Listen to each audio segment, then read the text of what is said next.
Hello అండి. Welcome to Saritha's world. ఈరోజు మన ఆర్డర్‌లోకి అయితే మామిడికాయ పచ్చడి వచ్చిందండి. మామిడికాయ పచ్చడి మేము చాలా బాగా ప్రిపేర్ చేసాం. చిన్న చిన్న మామిడికాయ ముక్కలుగా కట్ చేయించుకొని, చక్కగా దానిలో వాడాల్సిన ఇంగ్రీడియెంట్స్ అన్నీ కూడా మనం లెక్క ప్రకారం, కొలతల ప్రకారం చక్కగా అయితే ప్రిపేర్ చేసాం. ఈ ఆవపిండి గానీ, మెంతి పిండి గానీ అన్నీ మన ఇంట్లోనే మనం చక్కగా పిండి చేసేసి ఇవాళ ఈ విధంగా వాడాం. ఎక్కడ బయట నుంచి తెచ్చినయి ఉండవండి. ఎందుకంటే బయట నుంచి తెస్తే అవి కరెక్ట్‌గా మంచి పొడులు ఉంటాయో లేదో తెలీదు కాబట్టి మనం ఇంట్లోనే ప్రిపేర్ చేసాం. ఈ కారం గూడా 3, 4 అనే మిరపకాయలు తీసుకొచ్చేసి కారం పట్టించైతే వాడామండి.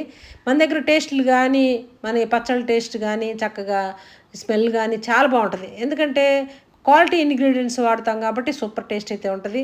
మన సబ్స్క్రైబర్స్‌లో ఒకళ్ళు ఆర్డర్ పెట్టుకున్నారు. వారి కోసం అయితే మేము ప్రిపేర్ చేసాం. మీకు గూడా ఈ మామిడికాయ పచ్చడి నచ్చినట్టయితే స్క్రీన్ పైన వాట్సాప్ నంబర్ అయితే ఇచ్చాను. వాట్సాప్ నంబర్‌కి మీరు ఆర్డర్ పెట్టుకోవచ్చు. ఆర్డర్ పెట్టుకున్నాక ఒక 3, 4 డేస్‌కైతే మేము కొరియర్‌లో వేస్తామండి. సూపర్‌గా అయితే ఉంటాయండి మన దగ్గర పచ్చళ్ళు.